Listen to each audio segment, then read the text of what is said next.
오늘 우리에게 주신 말씀 보겠습니다. 마태복음 7장 13절부터 29절까지입니다. 마태복음 7장 13절부터 29절까지 우리 한 절씩 교독하시겠습니다. 좁은 문으로 들어가라. 멸망으로 인도하는 문은 크고 그 길이 넓어 그리로 들어가는 자가 많고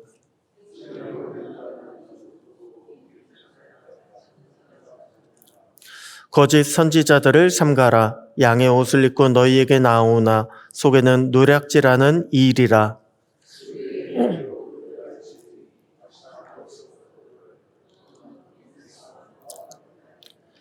이와 같이 좋은 나무마다 아름다운 열매를 맺고 못된 나무가 나쁜 열매를 맺나니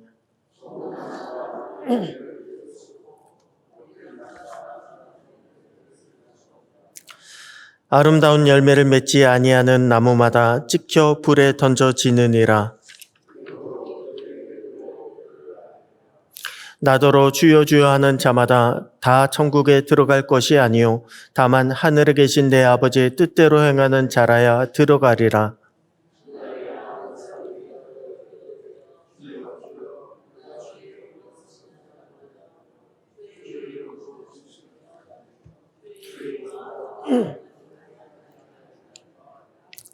그때 내가 그들에게 밝히 말하되 내가 너희를 도무지 알지 못하니 불법을 행하는 자들아 내게서 떠나가라 하리라.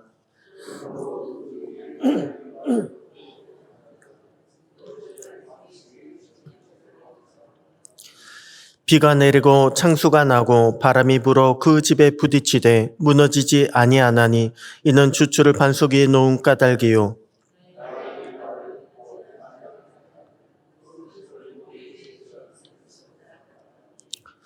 비가 내리고 창수가 나고 바람이 불어 그 집에 부딪힘에 무너져 그 무너짐이 심하니라.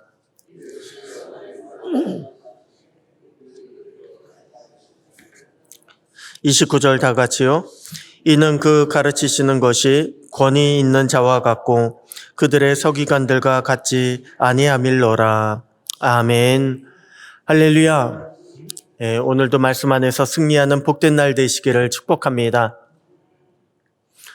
여러분 기독교 고전 중에요 철로역정이라고 하는 책이 있습니다. 아마 여러분 중에 읽어보셨거나 혹은 내용을 많이 들어보신 분들이 계실 것입니다. 철로역정의 주인공은요 크리스천입니다. 성도라고 하는 크리스천이 주인공인데요. 그 크리스천이라고 하는 사람이 장망성, 장차 망할 성을 떠나서 천국으로 가는 여정을 그린 내용이 바로 철로역정입니다. 철로역정은요 비록 소설이기는 해도 그 내용은 성경을 기반으로 하고 있습니다. 그래서 그 내용을 읽다 보면요 얼마나 우리에게 영적으로 많은 교훈을 주고 있는지 모릅니다. 저는 오늘 본문의 말씀을 묵상하는데 자꾸만 철로역정이 생각이 났습니다. 왜 철로역정을 보면요 천국 가는 길에 수많은 유혹과 시험들이 그 가는 길을 방해하고 있지 않습니까? 오늘 본문에 나오는 내용이요 그렇다는 거예요. 오늘 본문에 나오는 내용들이 바로 우리의 신앙을 방해하는 그런 내용들이 등장하고 있다는 것입니다. 우리가 정신 차리지 않으면요 우리도 이런 유혹과 시험에 넘어갈 수 있습니다. 이 회방에 걸려서 우리도 쓰러질 수 있습니다. 우리는 이것을 주의해야 합니다. 자, 그렇다면 본문은요 철로역정과 같은 천국으로 가는 우리에게 무엇을 주의하라 라고 말씀을 주고 있을까요? 먼저 본문은 우리에게 편한 것을 추구하는 신앙을 주의하라 라고 말씀을 주고 있습니다. 오늘 본문 13절 보니까 좁은 문으로 들어가라. 멸망으로 인도하는 문은 크고 그 길이 넓어 그리로 들어가는 자가 많고 생명으로 인도하는 문은 좁고 길이 협착하여 찾는 자가 적음이라 라고 말씀하고 있습니다. 여러분 이 내용이요 철로역정 가운데 나옵니다. 오늘 본문의 이 말씀이 철로역정에도 그대로 등장합니다. 사실 좁은 문으로 들어가라 라고 하는 말씀은요 우리는 이미 다 알고 있습니다. 사실 우리는 편하게 신앙생활하면 안 된다 라고 하는 것도요, 알고 있습니다. 아니, 목사님 세상 사는 것도 힘들어 죽겠는데 왜 편하게 신앙생활하면 안 된다는 것입니까? 여러분, 편하게 신앙생활 한다는 것은요, 한마디로 내가 바뀌지 않겠다는 것이기 때문에 그렇습니다. 편한 게 왜 편한 거예요? 바뀌지 않은 거니까 편한 거예요. 익숙하니까 편한 것입니다. 내가 편한 대로, 익숙한 대로 살아가겠습니다. 나는 변화되지 않겠습니다. 라고 하는 것이요, 편한 것을 추구하는 것입니다. 그런데 그것은 주님보다 나를 위한 신앙입니다. 내가 편하게 신앙생활 하겠습니다. 라고 하는 건 나를 먼저 생각하는 그런 신앙입니다. 그러면 우리는 주님을 쫓아갈 수가 없습니다. 왜냐하면 주님보다 나를 먼저 생각하고 나를 먼저 보기 때문에 그렇습니다. 또한 그런 신앙은요, 여전히 내가 주인 노릇하면서 살겠다는 것입니다. 여러분, 오늘날 우리들의 문제는 무엇일까요? 오늘날 우리들의 문제는요, 자꾸만 편한 것을 추구한다는 것입니다. 신앙생활 하는데 이것저것 많이 따집니다. 얼마나 교회가 잘 되어 있나, 프로그램이 좋은가, 편한가, 이런 것을 추구한다는 것입니다. 예전에 신앙생활 하시는 하던 그때를 생각해 보십시오. 사실 얼마나 많이 불편합니까? 지금 생각해 보면요, 참 많이 불편했습니다. 그런데 그때 성도님들 보면요, 아무리 불편해도 교회를 쉽게 떠나지 못했습니다. 그런데 지금은 어떻습니까? 조금이라도 불편하다 싶으면요, 교회를 쉽게 떠나는 그런 시대가 되었습니다. 그러다 보니 교회는 점점 사람의 눈치를 봅니다. 여러분, 이것이요, 무슨 뜻인지 아십니까? 사람의 눈치 본다는 것. 사람의 눈치를 본다는 것은 그만큼 교회의 질서가 바뀐다는 것입니다. 교회의 질서는요, 철저하게 하나님 중심이어야 합니다. 말씀 중심이어야 합니다. 그런데 사람의 눈치를 본다는 것은 그만큼 질서가 바뀌었다는 것입니다. 주님의 말씀보다 교회 안에 사람의 말이 더 힘을 얻게 되는 것, 사람의 말에 따라 좌지우지되는 어떤 그런 모습이 조금씩 넓어지고 있는 것. 여러분, 우리는요, 이것을 주의해야 합니다. 성경은 분명히 말씀하고 있습니다. 생명으로 인도하는 문은 좁고 협착하다고, 한마디로 불편하다고 말씀을 주고 있습니다. 주님을 따르고 말씀에 순종하는 것이요, 결코 쉬운 것이 아니라는 거예요. 하지만 우리가 그 문을 들어가면 주님을 만날 수 있습니다. 그 문을 들어가면 우리는 생명을 얻을 수 있습니다. 오늘 저와 여러분도 편한 것이 아니라 우리 주님을 쫓아서 주님을 따라 우리 신앙생활 하는데 끝까지 충성하고 또한 끝까지 주님 놓치지 않는 저와 여러분 모두가 되시기를 주님의 이름으로 축복합니다. 다음으로 본문은요, 천국으로 가고 있는 우리에게 무엇을 경고하고 있을까요? 내 생각과 내 판단대로 신앙생활하는 것을 경계하라고 말씀을 주고 있습니다. 무슨 뜻입니까? 야, 이래야 진짜 우리 주님이지라고 그렇게 내가 판단하지 말라는 거예요. 그것은 주님을 쫓는 자의 자세가 아닙니다. 주님을 판단하는 것입니다. 이렇게 해야 진짜 주님이지. 이렇게 해야 내가 주님을 쫓아갈 만하지. 그것은 여전히 내가 주인 노릇하고 있는 자의 자세입니다. 여러분, 사실 그런 분들이요, 신앙생활 하는 거 보면 대충 하지 않습니다. 오히려 더 열심히 신앙생활 하신 분들을 보게 됩니다. 하지만 신앙생활은 철저하게 주님께 순종하는 종의 자세로 해야 합니다. 내 뜻을 고집하고 내가 원하는 것을 추구하는 신앙은요, 주님을 따르는 신앙이 아닙니다. 나를 만족시키는 신앙입니다. 그리고 그렇게 되면요, 그 또한 영적인 질서가 제대로 잡힐 수가 없습니다. 왜냐하면 그 틈을 타서 수많은 거짓 선지자들이요, 내 안에 들어오고 활개칠 수 있기 때문에 그렇습니다. 여러분, 거짓 선지자들이 활개치는 원인이 어디 있을까요? 오늘 본문 15절 보니까 거짓 선지자들은 양의 옷을 입고 접근한다고 했습니다. 양의 옷을 입었다.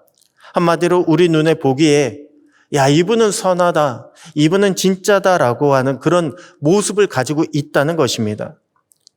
그것을 본 우리는요, 진짜라고 생각해서 판단해서 그 사람을, 거짓 선지자를 쫓아간다는 것입니다. 게다가 거짓 선지자들은요, 주님의 이름으로 선지자 노릇한다고 했습니다. 주의 이름으로 귀신을 쫓아내며 주의 이름으로 많은 권능을 행하기도 한다고 했습니다. 계속 주의 이름으로라고 하는 것이 반복되어 나오고 있습니다. 하지만 그렇게 주의 이름으로 많은 권능과 또한 많은 이적을 행한다 할지라도 그들은요, 그것으로 주님께 영광 돌리지 않습니다. 자신이 가져갑니다. 여러분, 아무리 예수의 이름으로 권능을 많이 행한다 할지라도요, 그것으로 봐라, 우리 주님은 살아계신 하나님이시다. 우리 주님은 우리를 이렇게 살피시고 우리를 살리시는 주님이시다라고 주님을 바라보게 만드는 것이 아니라 봐라, 내가 진짜다라고 사람들로 하여금 자신을 따르게 만드는 것은요, 그것은 주님의 것을 훔쳐가는 거짓 선지자입니다. 그 사람은 주님의 자리에 앉은 자예요. 주님의 영광을 가로채는 사람입니다. 여러분, 누누이 말씀드리지만 신앙생활 하는데요, 영적 질서는 정말 중요합니다. 거짓 선지자는요, 이단에만 있는 것이 아니에요. 그래도 우리는 이단이 아니라 우리는 제대로 정통 기독교 신앙을 우리는 생활하고 있으니까 우리는 괜찮겠지. 아니요, 그렇지 않습니다. 여러분, 우리도요, 교만하거나 자만해지면 얼마든지 거짓 선지자의 모습으로 타락할 수 있습니다. 내가 사람들을 끌고 가고 내가 사람들에게 좀 더 영향을 끼치고 그렇게 하면 할수록 주님의 것을 가로채는 것입니다. 거짓 선지자의 모습으로 우리도 얼마든지 타락할 수 있다라고 하는 것, 우리는 이것을 깨닫고 주의해야 합니다. 그러므로 우리는 신앙생활 하는데 영적인 질서가 흔들리지 않도록요, 항상 겸손해야 합니다. 나를 통해서 주님이 큰 일을 이루신다 할지라도 그것을 항상 주님께 영광 돌리며 감사할 줄 알아야 합니다. 그래야 우리가 온전히 신앙생활을 할 수가 있습니다. 마지막으로 본문은 우리에게 어떤 말씀을 주고 있습니까? 아무리 어렵고 힘들더라도 우리 주님의 말씀에 순종하라고 말씀을 주고 있습니다. 오늘 본문 24절부터 보니까 너무나 유명한 반석 위에 지은 집과 모래 위에 지은 집의 비유가 등장을 합니다. 사실 우리는 알고 있습니다. 반석 위에 지은 집이요, 튼튼하고 모래 위에 지은 집은 약하다라고 하는 것, 모르는 사람이 있습니까? 다 알고 있습니다. 그런데도 왜 사람들은 반석 위가 아니라 모래 위에 집을 지을까요? 반석 위에 집을 지으려면 매우 힘이 들기 때문에 그렇습니다. 아니, 힘든 정도가 아니라 때로는 고통스럽기까지 하기 때문에 그렇습니다. 여러분, 우리가 예수님을 믿는다는 것이 이렇지 않습니까?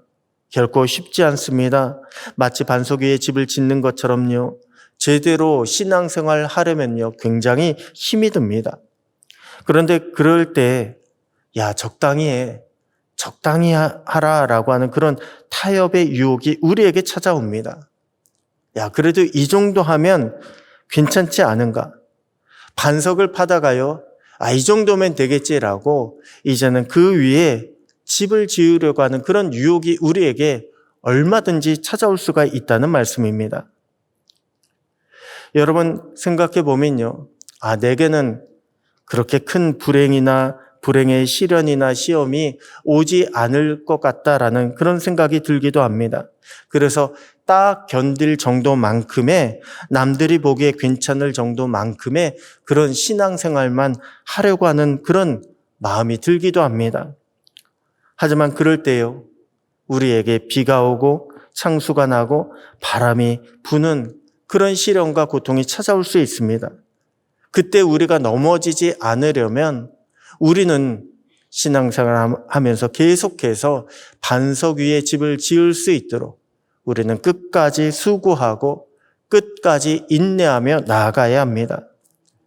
오늘 저와 여러분이 아무리 힘들지라도 주님 주신 말씀에 순종하며 나아갈 수 있는 지혜가 있게 되기를 소원합니다. 우리가 그런 말씀 붙잡고 나아갈 때 주님이요 우리로 하여금 이겨내고 견뎌낼 수 있는 힘을 주시고 또한 더 나아가 승리할 수 있는 영광과 축복을 허락하여 주실 것입니다. 오늘 저와 여러분이 그렇게 주님의 말씀으로 주님 의지하여 승리하는 복된 날, 복된 저와 여러분 모두가 되시기를 주님의 이름으로 축복합니다. 기도하겠습니다. 하나님 아버지 감사합니다. 오늘도 주님의 말씀으로 우리를 가르치시고 결단하며 기도할 수 있도록 인도해 주시니 감사합니다.